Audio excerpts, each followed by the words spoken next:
भगवद गीता अध्याय 2 की कथा। सांख्य योग। कुरुक्षेत्र के युद्ध भूमि पर जब अर्जुन अपने सामने अपने ही परिवार, गुरु और मित्रों को देखकर युद्ध करने में असमर्थ महसूस कर रहे थे, उन्होंने भगवान श्री कृष्ण से अपने संदेह और भय को व्यक्त किया। अर्जुन के हाथ से गांडीव, धनुष गिर गया और वे निराश होकर अपने रथ में बैठ गए। अर्जुन की इस दुविधा ने भगवान श्री कृष्ण को गहन उपदेश देने के लिए प्रेरित किया, जिसे हम भगवद गीता के दूसरे अध्याय में देखते हैं। अर्जुन की दुविधा। अर्जुन ने कहा, हे केशव, मैं इस युद्ध को नहीं लड़ सकता। अपने ही परिवार, गुरु और मित्रों के खिलाफ हथियार उठाना मुझे धर्म के विपरीत लगता है। यदि हम युद्ध में विजय प्राप्त कर भी लें, तो क्या वह सुखद होगा जब उसमें अपने ही लोगों का संहार हो जाएगा? मुझे नहीं लगता कि यह युद्ध सही है। मेरे मन में धर्म और कर्तव्य को लेकर गहरा संदेह है। मैं आपके शरण में आया हूं, कृपया मुझे सही मार्ग दिखाइए। भगवान श्री कृष्ण का उपदेश। भगवान श्री कृष्ण अर्जुन की दुविधा को समझते हुए उन्हें सांख्य योग का उपदेश देना शुरू करते हैं। वे कहते हैं, हे अर्जुन, तुम जिस आत्मा की चिंता कर रहे हो वह अमर है। आत्मा कभी नहीं मरती और न ही इसका कभी जन्म होता है। यह केवल शरीर है जो नष्ट होता है। आत्मा अजर, अमर और अविनाशी है।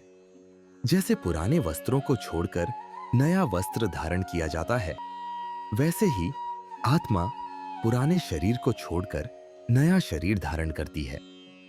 इसलिए तुम अपने कर्तव्य से पीछे मत हटो। कर्मयोग का महत्व। भगवान श्री कृष्ण ने अर्जुन को कर्मयोग का महत्व समझाया। उन्होंने कहा, हे अर्जुन, कर्म करना तुम्हारा धर्म है, लेकिन उसके फल की चिंता मत करो। जो कर्म फल की आसक्ति से किया जाता है वह बंधन का कारण बनता है, लेकिन जो कर्म बिना फल की इच्छा के केवल कर्तव्य समझकर किया जाता है वह मोक्ष का मार्ग है। इसलिए अपने कर्तव्य का पालन करो और परिणाम की चिंता छोड़ दो। यही सच्चा योग है।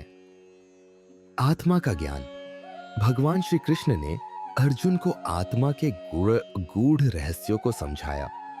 उन्होंने कहा, जो व्यक्ति आत्मा के वास्तविक स्वरूप को जान लेता है वह मृत्यु और जीवन के बंधनों से मुक्त हो जाता है। आत्मा न कभी जन्म लेती है और न ही कभी मरती है। यह शाश्वत, अजर, अमर और अविनाशी है। शरीर केवल एक माध्यम है जिसे आत्मा धारण करती है। इस ज्ञान को प्राप्त कर तुम अपनी दुविधा और मोह से मुक्त हो जाओगे। अर्जुन का संकल्प।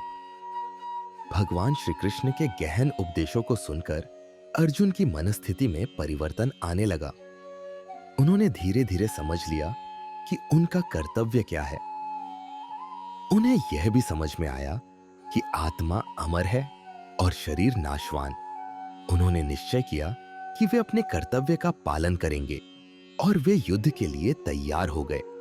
अर्जुन ने भगवान श्री कृष्ण के उपदेशों को आत्मसात करते हुए अपने शस्त्रों को फिर से उठा लिया और युद्ध करने का संकल्प लिया। निष्कर्ष। भगवद गीता के दूसरे अध्याय में, जिसे सांख्य योग के नाम से जाना जाता है, भगवान श्री कृष्ण ने अर्जुन को जीवन, आत्मा और कर्म के गूढ़ रहस्यों को समझाया। इस अध्याय में आत्मा के अमरत्व, कर्म के महत्व और आत्मज्ञान के मार्ग को स्पष्ट किया गया। यह अध्याय अर्जुन की दुविधा को दूर करने और उन्हें धर्म और कर्तव्य के मार्ग पर चलने के लिए प्रेरित करने में महत्वपूर्ण भूमिका निभाता है।